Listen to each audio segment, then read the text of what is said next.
चिड़िया का पेड़ बैलगाड़ी पर लाद कर ले जाता है। चिड़िया भी किसान की बैलगाड़ी पर बैठ जाती है। ये चिड़िया जरूर इस पेड़ से कुछ बनवाएगी। हमने तो सोचा था कि चिड़िया यहाँ से भाग जाएगी, मगर मुझे तो लगता है चिड़िया कोई नया ही काम करने वाली है। लकड़हारा इंसान चिड़िया के पेड़ को चीर देता है। चिड़िया ये लकड़ी ज्यादा है, तुम्हारा घर बनाकर जो लकड़ी बचेगी मैं उससे तुम्हारे लिए एक सुंदर सी नाव बना देता हूँ। लकड़हारे इंसान जी, फिर तो मेरी जिंदगी बहुत आसान हो जाएगी। मैं नाव में बैठकर नदी से मछलियाँ पकड़ लिया करूँगी। आप ऐसा ही करें। शाम के बाद चिड़िया अपनी नाव और पक्का लकड़ियों का घर लेकर वापस पहुँच जाती है। किसान जी, यहाँ रख दें, इसी जगह पर मेरा पेड़ था। चिड़िया अपना घर कटे हुए पेड़ के ऊपर रखवा लेती है। अब ठीक है। किसान अपनी बैलगाड़ी लादकर वापस चला जाता है। कालू जी, वो देखो क्या हुआ, चिड़िया ने तो पक्का लकड़ियों का घर बना लिया है। वो तो पहले से भी ज्यादा सुरक्षित हो गई है। और वो देखो, उसके पास नाव भी है। कालू, जो भी हो जाए, ये चिड़िया हमसे जीत नहीं सकती। इसे तो मैं यहाँ से भगा कर ही दम लूंगी।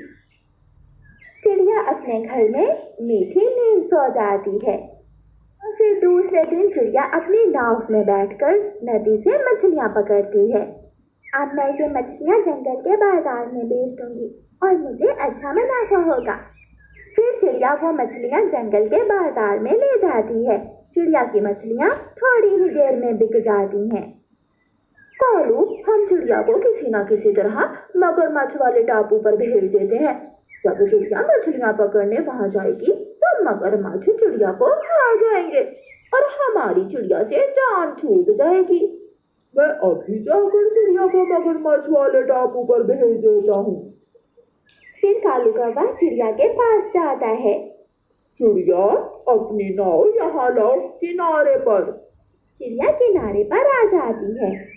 तुम सुबह से बैठी हुई हो और अभी तक केवल 2 ही मछलियाँ पकड़ी हैं। तुम ऐसा करो, पूर्व वाले टापू पर चली जाओ। वहाँ इतनी मछलियाँ हैं कि तुम्हारी नाव ही भर जाएगी मछलियों से। अगर ऐसा है तो मैं अभी पूर्व वाले टापू पर चली जाती हूँ। चिड़िया अपनी नाव घुमाती है और पूर्व वाले टापू की तरफ चली जाती है। वहाँ तो कोई मछली नहीं थी। चिड़िया काफी देर इंतजार करती है और फिर उसे पानी में अपनी तरफ एक मगरमच्छ आता दिखाई देता है। चिड़िया जल्दी से नाव टापू के साथ लगाकर टापू पर चली जाती है। बच गई, मैं बच गई।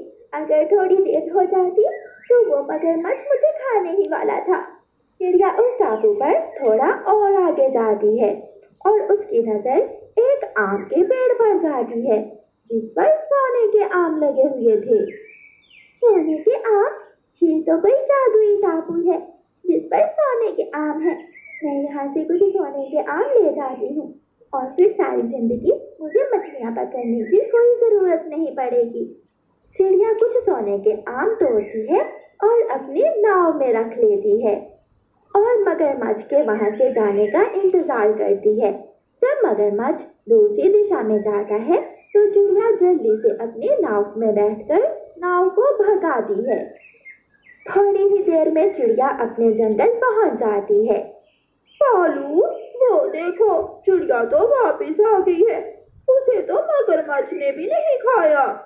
वो बच गई, मुझे विश्वास नहीं हो रहा। कालू और गोरी चिड़िया के पास जाते हैं। कालू कौवे और कौवी, बहुत बहुत धन्यवाद मुझे उस टापू पर भेजने के लिए। कौवा और कौवी एक दूसरे की मुंह की तरफ देखने लग जाते हैं। चिड़िया, वहाँ मगरमच्छ भी थे। हाँ, मैं मगरमच्छ से बच गई, मगर देखो मुझे वहाँ से ये सोने के आम मिले हैं। आज के बाद मैं कभी मछलियाँ पकड़ने नहीं जाऊंगी। चिड़िया सोने के आम लेकर अपने घर चली जाती है। कौवा और कौवी तो और भी परेशान हो जाते हैं। कालू, हम जितना भी बुरा इसलिए मैंने सोचा है कि आज के बाद हम चिड़िया से दोस्ती कर लेंगे और उसका बुरा नहीं चाहेंगे।